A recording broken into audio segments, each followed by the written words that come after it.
میری امت میں لازماً ایک گروہ ہمیشہ ایسا رہے گا جو حق پر قائم رہے گا، ایسی جماعت سے کبھی بھی دنیا بالکل خالی نہیں ہوگی۔ یہ ضمانت میں پھر عرض کر رہا ہوں کس کی ہے؟ اللہ کہ امام مہدی کا جو تصور ہمارے ہاں ہے اس میں ذہنوں میں بڑا انتشار ہے، کنفیوژن ہے، اس لیے کہ دو مہدی جمع ہو گئے۔ ایک تصور مہدی کا وہ ہے جو اہل تشیع کے ہاں ہے، اور ایک تصور مہدی کا وہ ہے جو اہل سنت کے ہاں ہے۔ ان دونوں میں زمین و آسمان کا فرق ہے۔ صرف ایک لفظی اشتراک نے، ایک نام کے مشترک ہونے نے ذہنوں کے اندر بہت سے مغالطوں کا جال جو ہے وہ پھیلا دیا ہے۔ اس کے لیے مجھے جو بنیادی فرق ہے اہل سنت میں اور اہل تشیع میں، اس میں سے ایک موضوع پر گفتگو کرنی ہوگی۔ اہل سنت کا جو مجمع علیہ عقیدہ ہے، اسی سے ہم نے گفتگو شروع کی تھی، وہ ختم نبوت۔ نبی اکرم صلی اللہ علیہ وسلم پر ہر نوع کی نبوت ختم ہو چکی۔ آپ کے بعد کوئی نبی نہیں ہے، نہ کوئی ذلی ہے، نہ بروزی ہے، نہ جزوی ہے، نہ کلی ہے، نہ صاحب شریعت ہے، نہ بغیر شریعت ہے، نہ صاحب کتاب ہے، نہ بغیر کتاب۔ نبوت کی بنیاد ہے وحی نبوت پر، اور وحی نبوت کا دروازہ بند ہو چکا، یہ کھڑکی ہمیشہ ہمیش کے لیے بند ہو۔ اسی ضمن میں نبوت کا خاصہ ہم مانتے ہیں عصمت، معصوم ہونے۔ معصومیت جو ہے یہ خاصہ نبوت ہے اہل سنت کے نزدیک۔ جب نبوت ختم ہوئی تو معصومیت بھی ختم۔ اب خطا کا امکان ہے، اجتہاد کا دروازہ ہے، کھلا ہے، کوشش کرو، محنت کرو، صحیح سے صحیح رائے تک پہنچنے کے لیے ایڑی چوٹی کا زور لگاؤ، کتاب و سنت کے جو محکمات ہیں، جو اس کی اساسات ہیں، اس سے استدلال کرتے ہوئے، استنباط کرتے ہوئے نتائج تک خود پہنچو۔ یہ اجتہاد ہے۔ اس اجتہاد میں جہاں ثواب کا امکان ہے، خطا کا بھی۔ ثواب یہاں سے والا ثواب نہیں، سواد والا ثواب، جس سے آپ بولتے صاحب الرائے، وہ شخص کے جس کی رائے صحیح ہوتی ہے۔ تو ثواب کا بھی امکان ہے کہ صحیح رائے تک انسان پہنچ جائے، اور خطا کا بھی احتمال ہے۔ یہ جو خطا کا احتمال ہے، اگر پوری نیک نیتی سے خطا ہوئی ہو، انسان کی اپنی نیت میں کوئی فساد نہ ہو، اس کے اپنے اندر کوئی اس کے ارادوں میں کجی نہ ہو، تو اگر خلوص اور اخلاص کے ساتھ ایک مجتہد غلطی کرتا ہے، خطا کرتا ہے، ہمارا موقف یہ ہے کہ اسے بھی اجر ملے گا، اکیرا اجر ملے گا، اس لیے کہ اجتہاد کا مادہ وہی جہد ہے۔ اس نے خلوص کے ساتھ محنت کی ہے، جد و جہد کی ہے، مطالعہ کیا ہے، غور و فکر کیا ہے، کتاب و سنت کی نصوص کو کھنگالا ہے، اس نے ایک رائے قائم کی ہے۔ اس رائے کے قائم کرنے میں اگر وہ بربنائے طبع بشری کسی خطا کا مرتکب ہو گیا ہے تو یہ اس کے دسترس سے، اس کے اختیار کے دائرے سے باہر ہے، لہذا اسے اس کی محنت کا جو ثواب ضرور ملے گا۔ تو مجتہد مختی کے لیے اکیرا ثواب ہے، اور مجتہد مصیب یعنی جو ثواب تک پہنچ گیا، صحیح رائے تک پہنچ گیا، اس کے لیے دوہرا اجر۔ یہ معاملہ میں نے اس سے پہلے بھی ایک مرتبہ عرض کیا تھا کہ ہمارے ہاں اتنا قطعی ہے کہ ہمارے نزدیک حضرت ابو بکر بھی معصوم نہیں ہے، حالانکہ بالاتفاق وہ سب سے افضل ہے پوری نوع انسانی میں انبیاء کے بعد، افضل البشر بعد الانبیاء بالتحقیق، صرف اس امت میں نہیں، کل نوع انسانی میں۔ جیسے کہ محمد رسول اللہ صلی اللہ علیہ وسلم تمام انبیاء سے، تمام رسولوں سے افضل ہیں، اسی طرح آپ کی امت کے جو صدیق اکبر ہیں وہ تمام امتوں کے صدیقین سے افضل ہیں، افضل البشر بعد الانبیاء بالتحقیق ابو بکر صدیق رضی اللہ تعالیٰ عنہ۔ اب آپ سوچئے، ہماری یہ رائے ہے، کسی کی ہو یا نہ ہو اس سے اس وقت سروکار نہیں ہے، ہماری یہ رائے ہے، اور پھر بھی ہم کہتے ہیں کہ ابو بکر بھی خطا سے محفوظ نہیں، معمول نہیں، ان سے بھی خطا کا امکان ہے، وہ معصوم نہیں ہے۔ عصمت جو ہے وہ خاصہ نبوت ہے، وہ محمد کے ساتھ ختم ہو گئی صلی اللہ علیہ وسلم۔ ابو بکر سے خطا ہو سکتی ہے، عمر سے ہو سکتی ہے، عثمان سے ہو سکتی ہے، علی سے ہو سکتی ہے، ہر شخص سے ہو سکتی ہے۔ اگر ان چار سے ہو سکتی ہے تو بقیہ پوری نوع انسانی تا قیامت جو آنے والی ہے ان میں کوئی ان سے افضل نہیں ہو سکتا، بات ختم۔ لیکن اہل تشیع کا عقیدہ یہ ہے کہ نبوت کا دروازہ تو بند ہوا ہے، لیکن اس کے بعد امامت معصومہ کا ایک سلسلہ چل رہا ہے، اور یہ امامت معصومہ اہل بیت میں ہے۔ نبی اکرم صلی اللہ علیہ وسلم کی جو اولاد حضرت فاطمہ رضی اللہ تعالی عنہا سے چلی ہے، یہ اس میں امامت معصومہ کا ایک سلسلہ ہے کہ جو چل رہا ہے۔ تو آپ اچھی طرح جان لیجئے کہ ہمارے نقطۂ نگاہ سے تو وہ بھی ایک جزوی نبوت ہو گئی، جہاں خاصہ عصمت آ گیا، نبوت کا ایک جز آ گیا، تو ہمارے اور ان کے درمیان جو سب سے اہم اختلاف ہے یہ کہ صحابہ میں افضل کون ہے، یہ معاملہ تو کچھ لوگوں کے اپنے ذوق کا بھی ہو سکتا ہے، مزاج اور استاد کا بھی ہو سکتا ہے، ظاہر بات ہے کہ پسند ناپسند پر تو انسان کو اختیار بھی نہیں ہوتا. میں نے کئی مرتبہ عرض کیا کہ ایک ہی پودا ہے گلاب کا، اس پر پھول کھلے ہوئے ہیں، آپ کو کوئی ایک پھول زیادہ پسند آیا، آپ نے اس کو لے لیا اور آپ بتا بھی نہیں سکیں گے کہ اس میں آخر سبب کیا ہے، آپ نے دوسرے پھولوں کو چھوڑ کر اسے کیوں منتخب کیا. تو یہ معاملہ اتنا بنیادی نہیں ہے، اگرچہ ہمارے نزدیک صحابہ کرام میں افضلیت کا ایک پیٹرن ہے اور وہ معین ہے کہ پوری امت میں افضل ترین 4 خلفاء ہیں اور ان میں ترتیب فضیلت جو ہے وہ ترتیب خلافت کے مطابق ہے. ابو بکر ہے، عمر ہے، عثمان ہے، پھر علی. ان کے بعد وہ 6 ہیں عشرہ مبشرہ میں سے. ان کے بعد اصحاب بدر ہیں، ان کے بعد اصحاب شجرہ ہیں، ان کے بعد تمام صحابہ ہیں اور ان کے بعد پھر اب سلسلہ جو ہے وہ چلتا جائے گا. آگے بات میرٹ پر ہوگی، شخصی میرٹ پر. لیکن یہاں جو ہے معاملہ شخصی میرٹ کا نہیں ہے، یہاں تو معاملہ جو ہے معین ہے کہ یہ سیڑھیاں ہیں. تو یہ ہے ہمارا ایک موقف. لیکن میں پھر بھی عرض کروں گا کہ اس کو میں کوئی اہم عقیدے کی بات نہیں کہتا، یہ ایک ذوق کا معاملہ بھی ہو سکتا ہے. یہاں تک کہ امام الہند حضرت شاہ ولی اللہ دہلوی رحمۃ اللہ علیہ نے ایک بڑی عجیب بات لکھی. وہ یہ لکھتے ہیں کہ اگر میری طبیعت کو اس کے آزاد رجحان پر چھوڑ دیا جائے تو وہ فضیلت علی کی طرف زیادہ مائل ہے. کتنی سچی بات کہی ہے کہ میرے ذاتی رجحان کو، میری طبیعت کو، ایک ہے میرا ذوق، اگر اسے آزاد چھوڑ دیا جائے تو وہ کچھ فضیلت علی کی طرف زیادہ اس کا رجحان ہے، وہ زیادہ قائل ہے. لیکن مجھے حکم ہوا ہے کہ میں فضیلت کا اقرار کروں ابو بکر اور عمر اور عثمان. اب یہ ہے مقام، یہ جامعیت ہے، یہ توازن ہے. لہذا میں عرض کروں گا کہ اس مسئلے کو میں پھر بھی ثانوی کہوں گا، دوسرے درجے میں. لیکن یہ جو بنیادی بات ہے یہ بہت بڑا اختلاف ہے اور ہمارے اعتبار سے تو در حقیقت یہ ایک جزوی نبوت ہے کہ جس کے قائل ہیں ہمارے یہ بھائی جو اپنے آپ کو اہل تشیع ہیں. بہرحال ان کا بھی آگے سلسلہ، یہ عام معلومات کے لیے بھی بات ہے کہ ذہنوں میں رہنی چاہیے. ہمیں اکثر و بیشتر بڑی بنیادی باتیں بھی اپنی تاریخ کی معلوم نہیں. ہم چونکہ سنی ہیں، سنیوں کے اختلافات تو ہم خوب جانتے ہیں، لیکن یہ کہ اہل تشیع میں اختلاف آگے کیا ہوئے ہیں اکثر و بیشتر ہمارے علم میں نہیں ہے. ان کا جو یہ معصوم امامت کا سلسلہ ہے، حضرت علی، حضرت حسن، حضرت حسین کے صاحبزادے حضرت علی بن حسین جنہیں امام زین العابدین کے نام سے پکارا جاتا ہے، پھر ان کے بیٹے ہیں محمد باقر، ان کے بیٹے ہیں جعفر جن سے فقہ جعفری چل رہی ہے. یہ 6 امام تو ان کے ہاں متفق علیہ، ان میں تو یہ جو شاخ چلی ان میں کوئی اختلاف نہیں ہے کہ یہ سب کے نزدیک ان میں متفق علیہ ہے ان کی امامت اور یہ سب امام معصوم شمار ہو گئے. لیکن 7ویں امام پر آ کر ان کے ہاں ایک تقسیم ہو گئی. بڑے بیٹے اسماعیل تھے تو ان سے ان کے ماننے والے اسماعیلی کہلائے. اختلاف ہوا کہ اب امامت جو ہے حضرت جعفر صادق کی اولاد میں سے کس کی طرف منتقل ہوئی، اختلاف ہو گیا. بڑے بیٹے کے ماننے والے یہ کہلائے اسماعیلی اور چھوٹے بیٹے سے جو چلا وہ پھر مسئلہ وہی چل رہا ہے. ان کے پھر مزید 6 امام ہیں جن میں سے 11ویں امام جو ہے ان کے بارے میں ایک تو تاریخ کی روایت یہ ہے کہ وہ لا ولد فوت ہو گئے اور ایک روایت جو اہل تشیع کے ہاں ہے وہ یہ ہے کہ ایک بچہ ان کے ہاں ہوا تھا جس کو انہوں نے اخفاء سے کہیں بھیج دیا باہر، اندیشہ یہ تھا کہ حکومت وقت اس کو قتل نہ کرا دے. وہ ہیں ان کے تصور میں امام مہدی. وہ جن کو بچا لیا گیا تھا وہ کہیں کسی غار میں روپوش ہیں اور وہیں ہیں. آخری زمانے کے قریب ان کا ظہور ہوگا، وہ زندہ ہیں، غار میں موجود ہیں، ان کا ظہور ہوگا، وہ امام المہدی ہیں. اور ان کے آنے کے بعد پھر یہ مسلک بھی ظاہر بات ہے کہ اسلام ان کے نزدیک تو وہی ہے جسے وہ اسلام کہہ رہے ہیں، یعنی شیعت جسے ہم کہتے ہیں. اس مسلک کی بھی فتح ہوگی اور یہی اسلام جو ہے پھر پوری دنیا کے اوپر چھا جائے گا. انہیں قائم آل محمد بھی ان کے ہاں کہا جاتا ہے. تو یہ ہے تصور امامت کا اور امام مہدی کا شیعہ حضرات کے.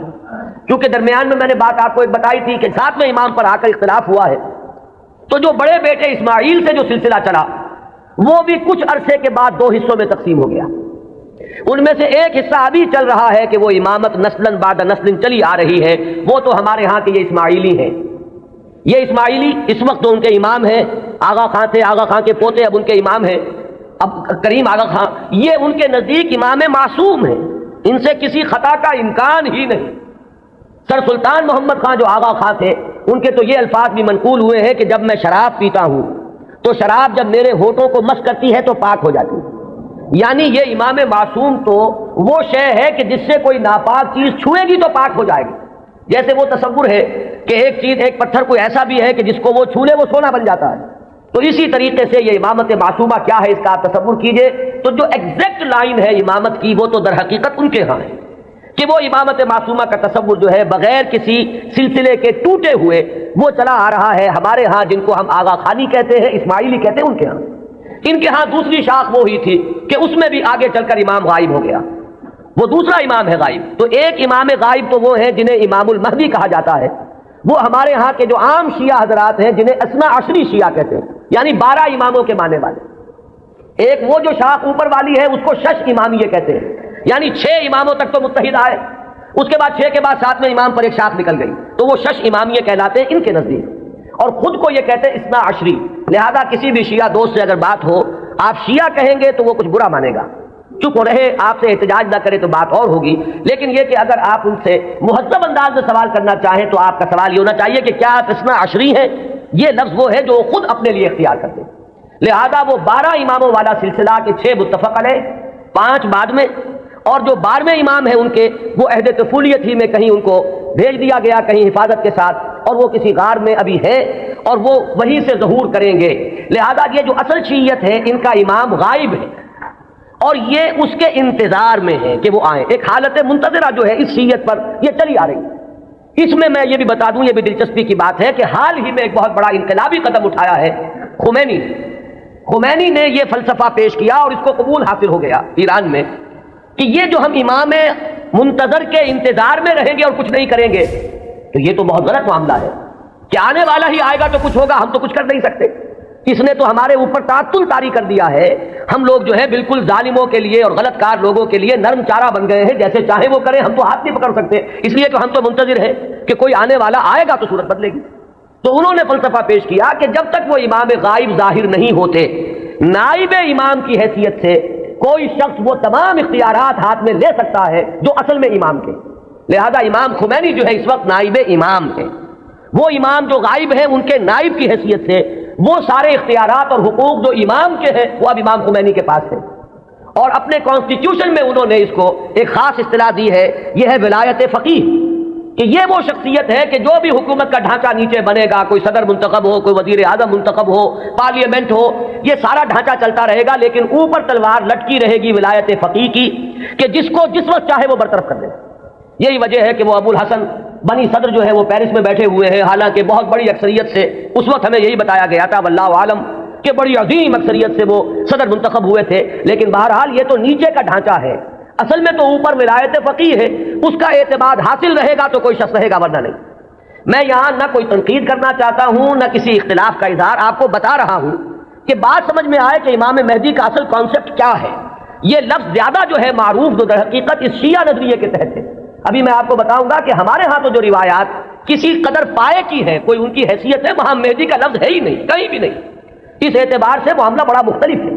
کچھ خبریں ہیں ہمارے ہاں وہ میں بھی عرض کروں گا، لیکن امام مہدی کی اصل شخصیت، ان کے بارے میں سارے تصورات، ان کا وہ مقام اور مرتبہ، یہ ساری چیزیں جو ہمارے ہاں عام ہیں، یہ در حقیقت ہماری نہیں بلکہ اہل تشیع کی. وہ ہے تصور شیعہ حضرات کا جو ہمارے ہاں عام ہو گیا ہے. اب آئیے جو ہمارا مسئلہ ہے، اہل سنت کے ہاں بھی یہ خبریں موجود ہیں، بلکہ میں اس کو شروع کروں گا ختم نبوت کے بعد. وہ کیا اقدامات ہیں کہ جو اس امت میں اللہ تعالیٰ نے اپنی مشیت کاملہ کے تحت کیے ہیں، کہ جن کے بارے میں میں اس وقت جرأت کر کے ایک لفظ استعمال کر رہا ہوں کہ جو نبوت کی قائم مقامی کی حیثیت اختیار کر لیتے ہیں. ان میں سب سے پہلا قدم تو میں تفصیل سے عرض کر چکا ہوں، قرآن کی حفاظت. اللہ تعالیٰ نے ذمہ لیا، انا نحن نزلنا الذکر وانا لہ لحافظون، ہم نے ہی اس ذکر کو نازل کیا ہے اور ہم ہی اس کے محافظ. یہ میں عرض کر چکا ہوں اس سے پہلے اپنی تقریروں میں کہ اس آیہ مبارکہ کا جو پہلا حصہ ہے وہ تو اپلیکیبل ہے تورات پر بھی، انجیل پر بھی، زبور پر بھی، صحیفہ ابراہیم پر بھی. قرآن مجید میں تو گواہی ہے کہ حضرت ابراہیم کو بھی ایک کتاب ملی تھی، ان ھذا لفی الصحف الاولی صحف ابراہیم و موسیٰ. لیکن یہ کہ یہ پہلا حصہ تو سب پر اپلیکیبل، ان کی عصبیت کہہ لیں، تعصب کہہ لیں، وہ پختہ ہو چکا ہے. لیکن یہ کہ ہر جگہ کچھ لوگ ہوتے ہیں کہ اگر انہیں متوجہ کیا جائے تو کسی حقیقت پر غور کرنے کے لیے تیار ہو جائیں. تو چونکہ ان کے ہاں جو بات چلی اجرائے وحی سے بات شروع ہوئی، تو ایک بڑی عام جو سطح ہے، کامن سینس کی سطح، اس پر وہ بات ان کی بڑی وزنی تھی. بات یہ تھی کہ جب نبوت کی اصل ضرورت ہے انسان کی ہدایت، تو انسان ختم نہیں ہوا، نبوت کیسے ختم ہو گئی؟ آخر نبوت، میں اب ان کی طرف سے بات کر رہا ہوں، کہیں کوئی مغالطہ آپ کو نہ ہو جائے، اس لیے کہ جب تک آپ اپنے مخالف کے موقف کو صحیح طور پر نہیں سمجھیں گے تو آپ کیسے اس کے بارے میں کوئی ججمنٹ آپ نہیں دے سکتے۔ ان کی دلیل کیا ہے کہ نبوت کوئی ہابی تو نہیں تھی بعض اللہ کی، جب چاہا جاری رکھا، جب چاہا ختم کر دیا۔ یہاں ہر چیز جو ہے حکمت کے ساتھ ہے، کوئی مقصد ہے، کوئی غایت ہے، ربنا ما خلقت ھذا باطلا۔ تو نبوت کی اصل غرض و غایت نوع انسانی کی ہدایت یا اتمام حجت۔ اب وہ نوع انسانی ختم نہیں ہوئی تو نبوت کیسے ختم ہو گئی، وحی کا دروازہ کیسے بند ہو گیا؟ یہ دلیل تھی جو کامن سینس کے لیول پر کافی اپیلنگ ہے، بات سمجھ میں آتی ہے۔ یہاں ہمیں سمجھنا ہوگا کہ جب ہم اس کے قائل ہیں کہ نبوت، وحی نبوت کا دروازہ بند ہو گیا، تو خلق کی ہدایت کی جو ضرورت ہے اس کو اب کن ذرائع سے پورا کیا گیا، ان چیزوں کو اگر سمجھ لیا جائے تو وہ دلیل کٹ جائے گی۔ پہلی بات میں عرض کر چکا ہوں پوری تفصیل سے اپنی سیرت کی تقاریر میں بھی اور بعد میں بھی، کہ پہلی بات یہ کہ ہدایت خداوندی اپنے مرحلہ تکمیل کو پہنچ گئی قرآن مجید میں۔ اس حقیقت کا جتنا ادراک ہوگا اور شعور کی سطح پر جتنی ریئلائزیشن ہوگی اس کی، اتنا ہی یوں سمجھیے کہ اس فتنے کا دروازہ بند ہوتا چلا جائے گا کہ وہ ہدایت جو وحی کے ذریعے سے دینی مقصود تھی، وہ اپنے کلائمیکس کو، نقطہ عروج کو، اپنے نقطہ کمال کو پہنچ چکی قرآن مجید میں۔ اور دوسری بات یہ کہ اس ہدایت خداوندی کا وہ جو اب مخزن ہے، علامہ اقبال کے الفاظ میں نوع انسان را پیام آخرین حامل رحمت للعالمین، اس کی حفاظت کا ذمہ اللہ نے لیا۔ اب یہ ایک بہت بڑا ہسٹوریکل فیکٹ ہے کہ اگرچہ ہم مانتے ہیں سابقہ کتابیں بھی اللہ کی نازل کردہ تھیں، لیکن ان کی حفاظت کا ذمہ نہیں لیا گیا۔ کیا وجہ؟ ترجیح بلا مرجع تو ظلم قرار پائے گی، کوئی نہ کوئی بنیاد ہے ترجیح کی کہ اس کی حفاظت کا ذمہ لیا اور ان کی حفاظت کا ذمہ نہ لیا۔ کیوں؟ اس لیے کہ یہ ہدایت کامل اور آخری ہدایت ہے۔ اگر یہ بھی گم ہو جائے تو پھر تو یا تو اس کھڑکی کو کھولیے، وہی نبوت کا دروازہ پھر کھلنا چاہیے، ورنہ یہ ہے کہ اگر یہ محفوظ ہے تو پھر کوئی منطقی ضرورت اور عقلی ضرورت اس کھڑکی کے کھولنے کی نہیں۔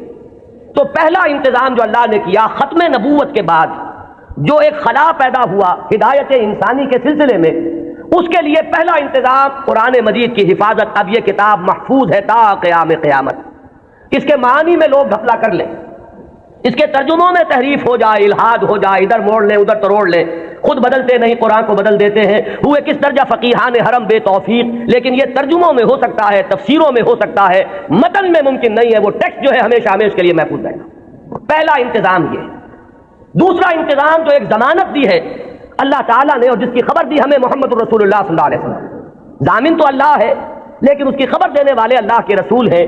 آپ نے فرمایا، یہ دو اعتبارات سے احادیث آتی ہیں، متفق علیہ روایت ہے، لا یزال من امتی امت قائمۃ بامر اللہ لا یضرهم من خذلهم ولا من خالفهم۔ میری امت میں ہمیشہ ایک گروہ ایسا موجود رہے گا جو امر اللہ پر پورے طور پر قائم رہے گا، جازم رہے گا۔ نہ تو کوئی شخص جو ان سے روگردانی کرے گا، علیحدگی اختیار کرے گا، چھوڑ کر جائے گا، نہ تو وہ کوئی نقصان پہنچا سکے گا اس گروہ کو، اور نہ کوئی جو کھلم کھلا مخالف ہے وہ انہیں کوئی غضب پہنچا سکے گا، اور یہ معاملہ اسی طرح رہے گا یہاں تک کہ قیامت آ جائے گی۔ یہ دوسری ضمانت ہے کہ اس امت میں ایک گروہ ہمیشہ حق پر قائم رہے گا، اس لیے کہ ہدایت کا صرف نظری اعتبار سے کتاب میں محفوظ رکھنا کافی نہیں ہے۔ اگر یہ بات ہوتی تو پھر انبیاء کے آنے کی ضرورت نہیں تھی، اللہ تعالیٰ کسی اپنے غیبی طریقے سے کتابیں نازل کر دیتا۔ کتاب کے ساتھ کوئی شخصیت جو ہے موجود رہنی چاہیے، کوئی گروہ انسانی موجود رہنا چاہیے جو اس کتاب پر قائم ہو، جو اس کتاب کا عملی نمونہ پیش کر سکے۔ لہذا دوسری ضمانت یہ دی گئی، اور اس کی مختلف روایات اور بھی آتی ہیں، لا تزال فی امتی طائفۃ قائمین علی الحق، میری امت میں لازماً ایک گروہ ہمیشہ ایسا رہے گا جو حق پر قائم رہے گا۔ ایسی جماعت سے کبھی بھی دنیا بالکل خالی نہیں ہوگی۔ یہ ضمانت میں پھر عرض کر رہا ہوں کس کی ہے؟ اللہ کی۔ یہ در حقیقت اسی ضرورت کو پوری کرنے کا اعتماد ہو رہا ہے جو ختم نبوت کے بعد جو بھی خلا پیدا ہوا ہدایت انسانی کے اعتبار سے، اس کا جو پر کیا جانا ہے وہ ان چیزوں سے۔ یہی بات آپ کو ملے گی منفی اسلوب میں بھی، یہ تو مثبت ہے۔ منفی طور پر حضور نے فرمایا کہ میری امت کبھی گمراہی پر جمع نہیں ہوگی، لا تجمع امتی علی الضلالہ۔ اگر تو کبھی ایسا ہو جائے پوری امت محمد صلی اللہ علیہ وسلم گمراہی پر جمع ہو جائے تو نفی ہو جائے گی اس قول کی کہ میری امت میں ہمیشہ ایک گروہ حق پر قائم رہے گا، قائمین علی الحق۔ تو بات ایک ہی ہے، ایک اس کا مثبت انداز ہے اور ایک اس کا منفی پہلو ہے کہ لا تجمع امتی علی الضلالہ، میری امت کبھی بھی گمراہی پر جمع نہیں۔ اسی ضمن میں ایک تیسری جو ضمانت دی ہے وہ ضمانت وہ ہے جسے ہم مجددین امت کے نام سے جانتے ہیں۔ ایک سلسلہ مجددین ہے جس کی خبر دی گئی ہے کہ ان اللہ یبعث فی ہذہ الامہ، علی راس کل مئۃ عام من یجدد لہا دینہا، اللہ تعالیٰ نے خاص اہتمام فرمایا ہے کہ اس دین پر اگر کچھ اور بیرونی اثرات آتے چلے گئے، کچھ پردے پڑتے چلے گئے، کچھ گردہ ادھر ادھر سے آ کے جمع ہو گیا، کچھ بدعات کا طومار آ گیا، کوئی غلط نظریات جو ہے انہوں نے آ کر تسلط حاصل کر لیا، تو ہر 100 سال کے بعد ہر صدی کے سرے پر اللہ تعالیٰ ایک ایسی شخصیت کو اٹھائے گا کہ جو اس پورے دین کو اثر نو بالکل خالص شکل میں پیش کر دے گا، سارا ادھر ادھر کا گند جو آیا تھا اس کو دھو دے گا، سارے جو اضافے ہوئے تھے اس سے اس کو پاک کر دے گا، جو بھی عجمی یا جو غیر اسلامی تصورات آئے ہوئے ہوں گے انہیں دھو دے گا، جو رسوم کے اندر اور مراسم کے اندر جتنے بھی نئی بدعات جاری کی گئی ہوں گی ان سے بھی بالکل نکھار کر جو اصل ہے چہرہ اس دین حق کا، دین محمدی علیہ صاحب صلاۃ والسلام کا، اسے نکھار کر اصل صورت اس کی پھر واضح کر دے گا۔ یہ ہے جنہیں ہم مجددین امت کہتے ہیں، اور یہ جان لیجئے کہ اس کا اگرچہ جن لوگوں کو ہم نے قرار دیا ہے کہ وہ اس امت کے مجددین ہیں، ہمارے ہاں نہ مجدد معصوم ہے، اب اختلاف رکھیے، یہاں پر فرق ذہن میں رکھیے۔ میں نے تو آپ کو بتایا کہ مجدد کہاں ہے، حضرت ابو بکر سے بڑھ کر تو کوئی افضل نہیں، لیکن وہ بھی معصوم نہیں ہے، وہ سلسلہ امامت کا کانسیپٹ بالکل جدا ہے، اس کی بنیاد جدا، اس کا تصور جدا، اس کے ساتھ جتنے بھی معاملات جو ہے متعلق ہیں وہ سب بالکل مختلف ہیں، اور یہ جو سلسلہ مجددین امت ہے یہ کانسیپٹ کے اعتبار سے بنیادی طور پر مختلف ہے۔ کوئی ہمارا ہندوانہ پس منظر ہے جو اثر انداز ہو رہا ہے، کوئی مغربی تہذیب نے آ کر کوئی اپنا غازہ مل دیا ہے، ان سب کو ہٹا کر وہ دین کی اور شرع مبین کی جو اصل اور صاف صورت ہے اس کو اثر نو اجاگر کر دو، یہ ہے کار تجدید۔ ہم نے کوشش کی ہے، اور اس میں اختلاف ہو سکتا ہے کہ ایک گروہ جو ہے وہ کسی کو مجدد سمجھ رہا ہو، ایک گروہ کسی اور کو مجدد سمجھ رہا ہو، جیسے جیسے زمانہ آگے چلتا ہے ماضی کے بارے میں تو رائیں کچھ نہ کچھ ایک جیسی ہوتی چلی جاتی ہیں، لیکن یہ کہ ہم اصل لوگوں میں ہمیشہ اختلاف رہے گا۔ گروہ رہیں گے وہ سمجھیں گے کہ شاید یہ مجدد ہیں، ان کی خدمات ایسی ہیں کہ دین کی اصل شکل کو انہوں نے واضح کیا ہے، اور اوہام اور رسومات کا جو اس کے اوپر طومار آ گیا تھا اس سے انہوں نے پاک کیا ہے، تو کوئی کسی کو مجدد مان لے، کوئی کسی کو مجدد مان لے، یہ کوئی عقیدے کا مسئلہ نہیں، کسی کے مجدد ماننے سے کوئی فرق واقع نہیں ہوتا۔ چنانچہ اس صدی میں 14ویں صدی میں یہ معاملہ دیکھیے کہ اگرچہ امت تو ہے، کہاں آپ چلے جائیے انڈونیشیا اور ملائیشیا سے موریتانیہ تک، میں نے کئی مرتبہ عرض کیا یہ تو سالڈ علاقہ ہے نا امت مسلمہ کا، کہیں ٹھیک ہے وہ اس طرح سے آزاد اور خود مختار نہیں ہے جیسے ہندوستان میں ہے، لیکن امت محمد تو موجود ہے، اور جو ان آفیشل ایسٹیمیٹس ہیں اس کے اعتبار سے اس وقت بھارت میں 15 کروڑ مسلمان ہیں، 12 کروڑ سے کم تو کسی نے نہیں مانا، جو بڑے بڑے سنجیدہ لوگ ہیں، جو کسی طرح کے مبالغے اور کسی قسم کی سیاسی کوئی مبالغے کے اندر آنے والے نہیں ہیں، انہوں نے بھی کہا کہ 12 کروڑ سے تو کوئی سوال ہی نہیں ہے کہ مسلمان کم ہو، البتہ یہ کہ لوگوں کا اندازہ 15 کروڑ تک جا رہا ہے، تو امت وہاں سے وہاں تک پھیلی ہوئی ہے۔ اب ان میں کتنے مجددین پیدا ہوئے ہوں گے، کتنے خادمین دین پیدا ہوئے ہوں گے، کتنے لوگوں نے محنتیں کی ہوں گی۔ ایک ہی وقت میں وہاں حسن بننا ہے مصر میں، یہاں مولانا مودودی بھی ہیں، یہاں مولانا الیاس صاحب بھی ہیں، یہاں مولانا اشرف علی تھانوی بھی ہیں، یہاں مولانا رشید احمد گنگوہی بھی ہیں، اور بھی بہت سے لوگ ہیں جن کے بارے میں کسی کو کسی کے بارے میں کسی کو کسی کے بارے میں خیال ہو سکتا ہے۔ یہ تو در حقیقت فیصلہ ہوا کرتا ہے 2-3 صدیوں کے بعد، پھر جا کر زیادہ انسان آبجیکٹیولی اندازہ کر سکتا ہے کہ کس کی کیا کنٹریبیوشن ہے۔ وہ وقتی قسم کے جو تصورات ہوتے ہیں، کچھ عصبیتیں ہوتی ہیں، کچھ تعصبات ہوتے ہیں، کچھ گروہی قسم کے اثرات ذہنوں پر ہوتے ہیں، تو وقتی طور پر تو فیصلہ کرنا بہت مشکل ہوتا ہے، یہ بعد میں آتا ہے۔ یہی وجہ ہے کہ ابتدائی مجددین کے بارے میں تو ہمارے یہاں تقریباً کنسنسس ہے، اتفاق رائے ہے کہ فلاں مجدد فلاں مجدد فلاں مجدد فلاں مجدد، آگے چل کر تو اختلاف ہو جائے گا۔ ہمارے ہاں جو بریلوی بھائی ہمارے ہیں وہ مولانا احمد رضا خان بریلوی کو اس دور کا مجدد کہتے ہیں۔ دیوبندی حضرات میں بھی میں نے 2 گروہ پائے ہیں، ایک وہ جو مولانا رشید احمد گنگوہی کو اس صدی کا مجدد سمجھتے ہیں، اور ایک جو مولانا اشرف علی تھانوی کو اس صدی کا مجدد سمجھتے ہیں۔ اور مولانا اشرف علی تھانوی صاحب کے معتقدین کا عالم تو یہ ہے کہ مولانا عبد الباری ندوی جیسا شخص، بڑی اونچی علمی شخصیت ہے ہندوستان کی، انہوں نے جو کتاب لکھی ہے ان کی سوانے پر، اس کا نام ہے جامع المجددین، صرف مجدد نہیں تمام مجددین کے اوصاف ان میں جمع ہو گئے۔ بہرحال یہ محبت اور عقیدت، کسی سے تعلق خاطر، یہ اس کے اثرات ہیں کہ جو فوری طور پر ہوتے ہیں۔ اسی طریقے سے چاہے مودودی صاحب نے ہرگز اس کا دعویٰ نہیں کیا، میں خود گواہ ہوں اس کا، میں ان کے ساتھ رہا ہوں، لیکن ہو سکتا ہے اور میں سمجھتا ہوں کہ بہت سے ان کے ماننے والوں کے ذہن میں ہے یہ بات کہ اس صدی کے اصل مجدد وہ تھے۔ یا مولانا الیاس صاحب رحمۃ اللہ علیہ کے بارے میں تو میں یہ ان کے عقیدت مندوں میں اس سے بہت آگے بات سمجھتا ہوں، وہ تو چونکہ کچھ روحانیت کا میدان بھی ہے تبلیغی جماعت میں، تو وہاں جو غلو ہے عقیدت کا وہ تو اس سے کہیں بڑھ کر ہے۔ تو یہ ساری چیزیں میں صرف اس لیے عرض کر رہا ہوں کہ اس میں کسی گھبرانے کی بات نہیں ہے، اس لیے کہ مجددیت جو ہے ہمارے ہاں کوئی ایسا منصب نہیں ہے کہ جس کو ماننے یا نہ ماننے سے کوئی ہمارے ایمان و اسلام میں فرق آتا۔ اگر غلام احمد قادیانی کو صرف مجدد مانا گیا ہوتا کبھی تکفیر نہ ہوتی۔ اب ہمارے یہ لاہوری بھائی جو ہیں جب اپنے مدافعت پہ آتے ہیں تو وہ کہتے ہیں کہ ہم تو صرف مجدد مانتے ہیں. ایک زمانے میں اسی وجہ سے اس بات کا قائل رہا کہ قادیانیوں کی تکفیر تو درست ہے لیکن ان کے بارے میں ہمیں توقف کرنا چاہیے، اس لیے کہ یہ تو نبی نہیں مان رہے. لیکن ثابت یہ ہوا ہے کہ اس شخص نے نبوت کا دعویٰ کیا. اب کوئی شخص انکار کرے تو بات اور ہے، اور کم سے کم یہ کہ مسیح موعود مانتے ہیں اور وہ مہدی موعود مانتے ہیں، ان دونوں چیزوں کو انہوں نے جمع کر دیا اور دعویٰ جو ہے اس کا ثابت ہے کہ اس نے نبوت کا دعویٰ کیا، لہذا ان کے انکار سے انہیں کوئی ریلیف نہیں مل سکتا. بہرحال جو بات میں عرض کر رہا تھا وہ یہ کہ ہمارا جو یہ تصور مجدد ہے اس کو ذہن میں رکھیے. تو اب اس سے آگے بحث کو بڑھائیے. جیسے سلسلہ نبوت و رسالت اپنے ارتقائی مراحل طے کر کے مقام عروج پر، کلائمیکس پر، درجہ کمال پر پہنچا محمد الرسول اللہ صلی اللہ علیہ وسلم کی ذات مقدسہ نے، اسی طرح بالکل منطقی طور پر سمجھیے کہ اب یہ مجددین امت کا سلسلہ بھی قیامت سے پہلے اپنے ایک تکمیلی مرحلے کو پہنچے گا. اور وہ تکمیلی مرحلہ کیا ہے کہ اس امت کی ایک ایسی تجدید ہوگی، اس دین کی ایک اتنی مکمل تجدید ہوگی، وہ دین کے جسے اب پوری دنیا کا دین بننا ہے، جس کی خبر دی ہے محمد رسول اللہ صلی اللہ علیہ وسلم نے. تو وہ اخبار و احادیث ہمیں ملتی ہیں کہ جن میں حضور نے یہ خبر دی ہے کہ قیامت سے قبل اور قرب قیامت کے زمانے میں میری امت میں ایک شخص ایسا پیدا ہوگا کہ جو اس دین کو دنیا میں غالب کرے گا، جو اس کے لیے پھر اثر نو جد و جہد کرے گا. ظاہر بات ہے کہ وہ سلسلہ مجددین ہی کی آخری کڑی، اس لیے کہ قیامت کے سلسلے میں بات ہو رہی ہے قیامت سے پہلے پہلے ایک ایسی عظیم شخصیت جو ہے مسلمانوں میں پیدا ہوگی، وہ سلسلہ مجددین امت کا یوں سمجھیے کہ مقام عروج ہے، وہ اس کا کلائمیکس ہوگا، وہ اس کا تکمیلی درجہ ہوگا. اس ضمن میں جو احادیث آتی ہیں ان کو ہم دو بڑے بڑے گروہوں میں تقسیم کر سکتے ہیں.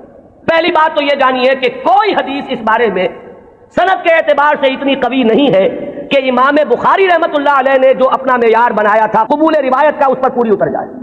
سب سے کڑا معیار امام بخاری کا ہے. یہی وجہ ہے کہ یہ کہا گیا ہے کہ اصح الکتب بعد کتاب اللہ صحیح البخاری. حدیثوں کی چاند پھٹک، کس روایت کو قبول کریں گے کس کو نہیں کریں گے، ہر محدث نے اپنے کچھ شرائط بنا لی، ایک پیمانہ بنا لیا. یوں سمجھیے جیسے یہ بدری جہاں کرشرز لگے ہوتے ہیں اور اس کے بعد وہ کرش سٹون جو ہے وہ کنویئر بیلٹ پر آتا ہے اور مختلف سائز کی چھلنیاں لگی ہوتی ہیں. کوئی چھوٹے سائز کی چھلنی ہے، اس میں سے چھوٹے چھوٹے پتھر جو ہے وہ نکل جائیں گے. اس سے آگے چل کر اور چونکہ گریڈنگ کرنی ہے کہ آدھے انچ سے کم چاہیے بجری تو یہ اس چھلنی میں سے نکل گئی وہ لے جائیے. پھر اس کے بعد آپ کو چاہیے آدھے انچ سے لے کر 1 انچ تک تو اگلی چھلنی ہے، وہ اس میں سے نکلیں گے. اس سے آگے اور بڑھتا چلا جائے گا، گریڈنگ ہو جائے گی اس میں. تو محدثین نے گریڈنگ قائم کی ہے اپنے معیار میں، اور ٹاپ کا معیار جو ہے سب سے باریک چھلنی جو لگائی ہے وہ ہے در حقیقت امام بخاری رحمۃ اللہ علیہ کی. لہذا اس معیار پر جو حدیث آ گئی تو ہم یہ کہتے ہیں کہ اب سند کے اعتبار سے تو کلام نہیں، وہ جو معاملہ ہے تو اس سطح پر کوئی حدیث بھی نہ مہدی کے نام کے ساتھ نہ بغیر نام کے ہمارے ہاں صحیح بخاری میں کوئی روایت موجود نہیں ہے اس ضمن میں. یہ تو پہلی بات ہے جسے نوٹ کر لیجیے، یعنی سند کے اعتبار سے ٹاپ کے درجے پر تو کوئی حدیث نہیں. اس کے بعد نمبر 2 جنہیں ہم صحیحین میں بریکٹ کرتے ہیں، امام بخاری کے ساتھ امام مسلم کی صحیح، یہ بریکٹ ہو کر صحیحین، یہ ذرا ایک دائرہ بن گیا. امام مسلم کے شرائط بھی تقریباً وہی ہیں اگرچہ تھوڑے سے کم. اس پر ایک روایت آئی صرف، اور اس روایت میں کہیں مہدی کا نام نہیں ہے. صرف اتنی خبر ہے کہ آخری زمانے میں قیامت سے قبل اللہ تعالیٰ ایک ایسی شخصیت کو ظاہر کرے گا، اور خاص طور پر اس کا جو ذکر ہے وہ یہ ہے کہ اس وقت زمانے میں اتنی خوشحالی ہو جائے گی، مسلمانوں کے ہاں اتنی دولت جمع ہوگی کہ وہ لپیں بھر بھر کر لوگوں کو تقسیم کرے گا اور دولت ختم نہیں ہوگی. یہ ایک عمومی خوشحالی کا، جیسے خلافت راشدہ کے بارے میں ہم کہتے ہیں کہ لوگ اپنی زکوٰۃ اور صدقات لے کر گھومتے تھے اور کوئی لینے والا نہیں تھا، تو اسی طرح کی برکات کا کوئی ظہور ہونے والا ہے. صرف اس کی خبر دی ہے حضور نے، اور وہ ایک عظیم شخصیت کے ذریعے سے ہوگا. اس میں کسی کا ذکر نہیں ہے، نام کیا ہوگا، اس کے والد کا نام کیا ہوگا، وہ کس قبیلے سے ہوگا، وہ کس نسل سے ہوگا، کسی کا کوئی ذکر نہیں. تو صحیحین کا تو معاملہ یہ کہ صحیح بخاری میں سرے سے کوئی روایت نہیں، موضوع ہی موجود نہیں. جبکہ یہاں کنٹراسٹ کے لیے میں آپ کو بتا دوں، میں نے جو تقریریں کی ہیں حضرت عیسیٰ کے نزول کے بارے میں علیہ الصلوۃ والسلام، وہ روایات جو ہیں وہ صحیحین کی ہیں، وہ متفق علیہ ہیں، وہ بخاری میں بھی ہے مسلم میں بھی ہے. لہذا زمین و آسمان کا فرق ہے. ان دونوں کو ہمارے ذہنوں میں عام طور پر جو بھی تصورات سنی سنائی باتوں سے ہمارے ذہنوں میں بن گئے ہیں، تو تقریباً ان دونوں کو ہم نے کیا ہوا ہے، بہت فرق ہے. حضرت مسیح علیہ السلام کے نزول کی خبریں اور اس کی پیشین گوئیاں اور اس کی احادیث بہت قوی ہیں سند کے اعتبار سے. اکثر و بیشتر روایات اس میں وہ ہے کہ جو متفق علیہ ہے، کہ صحیح بخاری میں بھی ہے، صحیح مسلم میں بھی. جبکہ یہ جو تصور ہے، ایک کانسیپٹ جو ہے امام المہدی کا، وہ میں بتا چکا ہوں اصلاً تو یہ ایک شیعی کانسیپٹ ہے.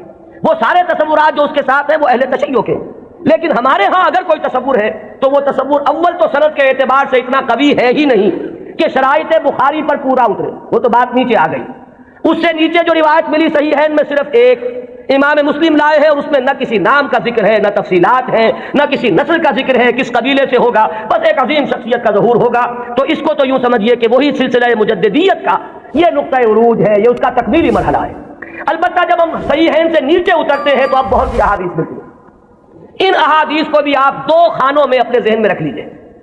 ایک تو وہ احادیث ہے کہ جن میں ان کا نام مہدی مذکور ہے، اور اس سے بھی بہتر اور قوی تر احادیث وہ ہیں کہ جن میں نام نہیں۔ پھر ان میں ایک اور فرق ہے، کہیں تو یہ بتایا گیا کہ وہ خاندان فاطمہ سے ہوگا رضی اللہ تعالی عنہ، میری عطرت سے، اہل بیت سے، من ولد فاطمہ کے الفاظ بھی بعض روایات میں، بعض روایات وہ ہیں کہ جن میں فرمایا گیا ہے کہ بنو عباس میں سے ہوگا، بعض روایات میں یہ کہ قرشی ہوگا، بعض روایات میں نام ایک اور بھی آیا حارث نام ہوگا، بعض روایات میں نام آیا ہے کہ اس کا نام میرا ہی ہوگا محمد صلی اللہ علیہ وسلم۔ ہم یہ ان کے اعتبار سے، آنے والے کے نام کے اعتبار سے نہیں کہہ رہے، صلی اللہ علیہ وسلم ہم نے حضور کے نام کی مناسبت سے کہا۔ تو میرا نام ہوگا، اس کے والد کا نام بھی میرے ہی والد کے نام پر ہوگا، یعنی وہ بھی محمد ابن عبداللہ ہوگا۔ اور یہاں میں آپ کو ایک بات بتا دوں کہ یہ جو ابھی 2 سال قبل یا شاید اب تیسرا سال ہے، جو حادثہ ہوا تھا حرمین میں اور مسجد الحرام پر کچھ لوگوں نے قبضہ کیا تھا، مقابلہ ہوا، میں اس کی تفصیل میں نہیں جانا چاہتا کہ اس کے اسباب کیا تھے اور کیا ان لوگوں کا اصل موقف تھا اور وہ کیا کرنا چاہتے تھے، لیکن وہاں بھی ایک شخص نے اپنے مہدی ہونے کا اعلان کیا اور وہ محمد ابن عبداللہ ہی تھا۔ اس کا نام بھی محمد اور اس کے والد کا نام بھی عبداللہ، قحطانی ہے وہ، اور وہ عرب تو ہے، لیکن یہ کہ بہرحال اب جو بھی ان کے بارے میں معلوم نہیں ہے کہ آیا جو لوگ موقع پر قتل ہو گئے وہاں ان میں وہ ہے یا نہیں، پھر یہ کہ جو لوگ بعد میں پکڑ کر قتل کیے گئے ہیں سزا کے طور پر ان میں وہ ہے یا نہیں، کچھ پتہ نہیں۔ جو ان کا سب سے بڑا سرغنہ تھا اس کو تو بہرحال قتل کر دیا گیا ہے، لیکن جو اصل سرغنہ تھا وہ نہیں ہے، جس نے کہ دعویٰ کیا تھا کہ یہ مہدی ہے، جن کے بارے میں لوگوں نے کہا کہ ان سے بیعت کرو یہ مہدی ہے۔ تو وہ بہرحال ایک صرف میں نے برسبیل تذکرہ بات کہی ہے کہ وہ جو فرمایا گیا کہ نام میرے نام پر ہوگا اور والد کا نام بھی میرے والد کے نام پر ہوگا، یہ بھی بعض روایات میں ہے۔ لیکن یہ تمام روایات جو ہیں، جیسا کہ میں نے عرض کیا کہ ان میں سے بہت ایک تو تعارض ہے، اختلاف ہے، تفصیلات میں بہت فرق و تفاوت ہے۔ تو اس سے بہرحال جہاں تک حدیث کے متن پر جرح کے لیے اور غور و فکر کے جو اصول بنے ہیں، حدیث پر جو غور و فکر ہوا ہے وہ 2 اعتبارات سے، سند پر یا متن پر۔ سند میں تو ہم یہ دیکھیں گے کس نے کس سے سنا، کس نے کس سے سنا، اس نے کس سے سنا، اس نے کس سے سنا، یہ چین متصل ہے یا کہیں ٹوٹتی ہے، 2 کڑیاں آپس میں ملی ہوئی ہے کہ نہیں۔ پھر ہر کڑی کے بارے میں دیکھیں گے یہ فاسق تو نہیں تھا، اس کے بارے میں کوئی جھوٹ کی گواہی تو نہیں ملی تھی کہ جھوٹ بھی بول دیتا تھا۔ تو یہ سارا معاملہ تو ہے سند کا کہ جتنے بھی راوی ہیں متصل ہو روایت کا سلسلہ نمبر 1، اور جو راوی ہیں وہ سب کے سب ثقہ ہو، قابل اعتماد ہو، نیک لوگ ہو، یہ گفتگو تو ہے سند پر۔ جو محدثین نے اکثر و بیشتر کام اسی پر کیا ہے، وہ متن پر زیادہ زور نہیں دیتے، وہ تو سند دیکھتے ہیں۔ بات آ رہی ہے کس سلسلے سے؟ ایک ہوتا ہے کسی حدیث کے مضمون پر غور کر کے اور پھر یہ دیکھا جائے کہ اس میں کیا ہے، کوئی چیز ایسی تو نہیں جو خلاف عقل ہو، کوئی چیز ایسی تو نہیں جو کتاب و سنت کی دوسری منسوخ چیزوں کے خلاف ہو، بالکل واضح طور پر کوئی چیز مخالفت کر رہی ہو قرآن اور حدیث کی۔ اور اسی میں ایک اصول یہ بھی تھا کہ ہمارے ہاں جو اختلافات ہوئے بعد میں سیاسی اور اس کی وجہ سے گروہ بندیاں ہوئی ہیں، تو کچھ حدیثیں یا کچھ روایتیں جو بنائی گئی اس دور میں ان میں کچھ نام داخل کر دیے گئے۔ بنو عباس کو اپنے سپورٹرز درکار تھے، تو انہوں نے کچھ ایسی حدیثوں کے اندر کوئی اہتمام، اور یہ ضروری نہیں کہ بنو عباس نے کیا ہو، یہ آپ کو معلوم ہے کہ بادشاہ سے بڑھ کر بادشاہ کے وفادار ہر دنیا میں موجود رہے، تو ان کے حواریین نے ان کی خوشنودی حاصل کرنے کے لیے کچھ حدیثیں گھڑ دی ہوں کہ بنو عباس میں سے ہوگا ایک خلیفہ مہدی، اور اسے تو بڑا انعام پھر ملا ہوگا جس نے آ کر وہ روایت سنائی ہو۔ تو یہ ہوتے ہیں وہ محرکات جو وقتی طور پر اختلافات کی بنیاد پر جو روایتیں گھڑی گئی ہیں ان میں چھان پھٹک کرتے ہیں ان اصولوں پر۔ چنانچہ یہاں تک روایت کے الفاظ ملتے ہیں کہ وہ جو مہدی جب آئے گا تو اس کے جھنڈے کالے رنگ کے ہوں گے اور وہ خراسان سے آئے گا۔ اب ابو مسلم خراسانی آیا تھا جس نے بنو امیہ کی حکومت کا تختہ الٹا اور بنو عباس کی حکومت قائم کی۔ ظاہر بات ہے کہ یہ روایت خود بول رہی ہے کہ یہ بنو عباس کے خوشامدیوں نے بنو عباس کو خوش کرنے کے لیے یہ کوئی روایت گھڑی ہے، اور چونکہ یہ درجہ ثالث درجہ چہارم کی روایات ہیں لہذا ہمیں ان کے متن پر گفتگو کرنے کا حق حاصل ہے۔ اللہ انہا تذکرہ، یہ لفظ بہت اہم ہے، تذکرہ، ذکرہ، تذکیر، فذکر بالقرآن، کیا معنی ہے اس کے؟ یاد دہانی صحیح ترین ترجمہ ہے، یاد دہانی۔ ایک ہے کسی کو کچھ سکھانا، نئی بات سکھانا، ایک ہے یاد دہانی، اسے ایک چیز معلوم تھی کوئی بھول گیا، یاد کرانا۔ جیسے آپ کے کسی دوست نے آپ کو بہت قیمتی قلم دیا تھا، آپ نے اسے بہت سنبھال کر اپنے ٹرنک میں رکھ دیا، اب سال ہا سال ہو گئے، نہ دوست سے ملاقات، نہ وہ یاد، اچانک آپ نے کسی روز ٹرنک کھولا اور وہ قلم آ گیا تو آپ کو دوست یاد آ جائے گا کہ نہیں؟ اسی لیے قرآن آفاق و انفس کے لیے آیات کہتا ہے، ہم اپنی آیات دکھائیں گے تمہیں، نشانی جس کو دیکھ کر تم ہمیں پہچانو گے۔ اور تذکرہ کا مطلب کیا ہے؟ پوٹینشلی ایمان ہر انسان کے دل میں موجود ہے۔ یہ جو روح جو ہمارے قلب کی مسکن نکید ہے، اس میں اللہ کی معرفت بھی ہے، اللہ کی محبت بھی ہے۔ البتہ ذہول کے پردے پڑ گئے ہیں، بھول اور نسیان طاری ہو گیا ہے، ہم دنیا ہی کے اندر گم ہو کر رہ گئے ہیں، ہماری ساری دلچسپیاں دنیا سے ہیں، لہٰذا ہماری توجہ ہی نہیں ہے۔ ورنہ ہر انسان کے دل میں یہ جو یہاں ہندوستان میں کہتے ہیں آتما اور پرماتما، آتما اور پرماتما کا تو تعلق بہت گہرا ہے۔ ابتدا میں بنا دی گئی تھی ارواح، جب ہم سب کے سب تمام انسان آدم سے لے کر اور تا قیامت جو انسان آئے گا دنیا میں، ان سب کی ارواح پیدا کر دی گئی اور پوچھا گیا الستو بربکم قالوا بلا، یاد ہے؟ لہذا یہ تذکرہ ہے، یہ یاد دہانی ہے، تمہارے اندر موجود ہے، اللہ کی معرفت بھی موجود ہے، اللہ کی محبت بھی موجود ہے، لیکن کلا بل ران علی قلوبہم ما کانوا یعملون، ان کے دلوں پر زنگ آ گیا ہے اب ان کے اعمال کی وجہ سے، شیشہ جو ہے وہ زنگ آلود ہو گیا۔ حضور نے فرمایا ان هذه القلوب لتصدع كما يصدع الحديد اذا اصابه الماء، ان دلوں پر بھی زنگ آ جاتا ہے جیسے کہ لوہے کے اوپر پانی پڑتا رہے تو اس کو زنگ آ جاتا ہے۔ پوچھا گیا فما جلاؤها یا رسول اللہ، اے اللہ کے رسول ہماری تلواروں کو زنگ لگتا ہے، ہم پالش کرتے ہیں، سیکل کرتے ہیں، وہ پھر چمک اٹھتے ہیں، تو دل پر اگر زنگ آ جائے تو اس کا علاج کیا ہے؟ دو چیزیں فرمائی، کثرت و ذکر الموت و تلاوت القرآن، دو کام کرو کثرت سے، موت کو یاد رکھو، یہاں رہنا نہیں ہے، جانا ہے، یہ ہمارا گھر نہیں ہے، یہ ہماری منزل نہیں ہے، ہمارا اصل گھر جو حضور نے فرمایا انما الدنیا خلقت لکم وانتم خلقتم للآخرہ، یہ دنیا تمہارے لیے بنائی گئی ہے، تم آخرت کے لیے بنائے گئے ہو۔